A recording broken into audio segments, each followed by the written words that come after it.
I met Stanley because I was doing television in Germany, and he was looking for the girl to sing in the end of Path of Glory. This was the carnival time in Germany, so he got himself a ticket to a charity show that the theatre I was in had to give, and that's how I met him. He sat behind his desk and tried to give me a quick rundown of the plot of the film.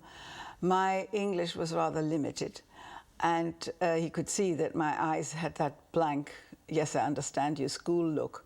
And so he just grinned at me and he says, it's just a song, you have to just sing a song. Stanley said, this is not a singer, this is a girl just dragged on the stage, and she doesn't know how to sing. That's not the point. The point is, what song would everybody know? Stanley didn't know German songs, so I said this would be a logical one to do. It is a German song, much like Johnny Comes Marching Home Again. There was once a faithful huzzah, which is it's a medieval text. Very well known, a war song, sad and terribly popular, and always sung with sort of dirtier lyrics at carnival time. And everybody knows it. So a person that never sings would think of that one. So it was a logical choice, as well as a very pretty song. And so Stanley, when I sang it for him, said, yeah, that's the one we're going to have. And it worked fine. Und als man ihm die Botschaft bracht, dass sein Herzliebchen im Sterben lag, da ließ all sein Hab und Gut und eilte seinem Herzliebchen zu. And he said he wanted a slight, just a minor key note of, this is very sad for everybody, what's going on here. He wanted to just show the disinterested, suffering female. It doesn't matter whether she's French or German.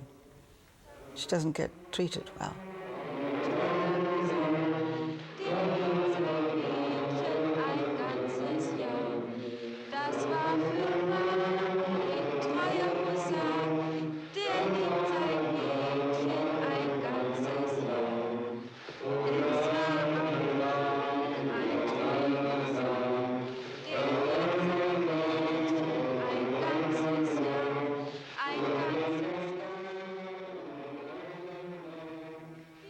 He was extremely specific with all actors, and very much more pleasant than directors who shout in front of everybody what they want you to do and then wait if you're doing it right. He always would take all his actors aside and discuss what the plan is and what it would be like, and also listen to the actors very often, what they thought of it.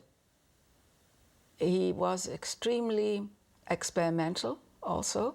I think he was secure enough to also reveal any doubts he had. I mean, in my case, this was an uncomplicated thing, but I've seen him direct other actors in scenes where he wasn't at all sure it was going to work, and he was brilliant in connecting with actors, I thought, and polite.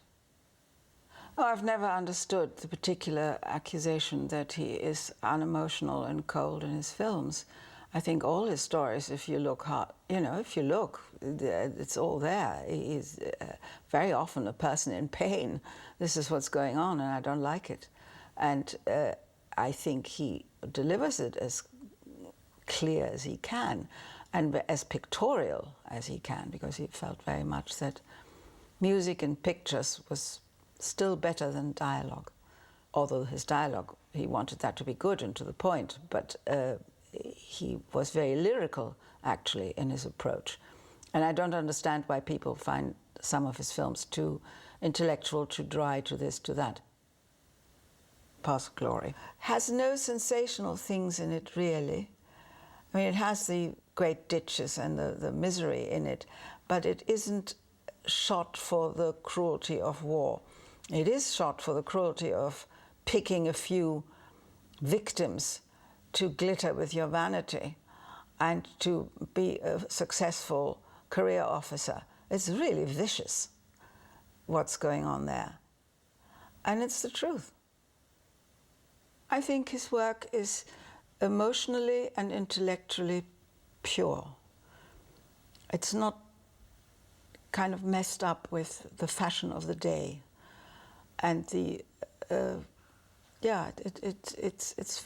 good novels are very clean and clear and don't grow old-fashioned, because it's a very simple statement.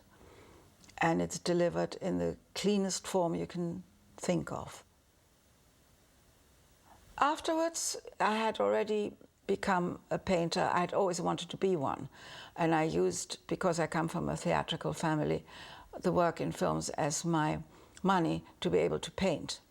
Don't make much money as a young painter. And as a young woman painter, you make no money at all.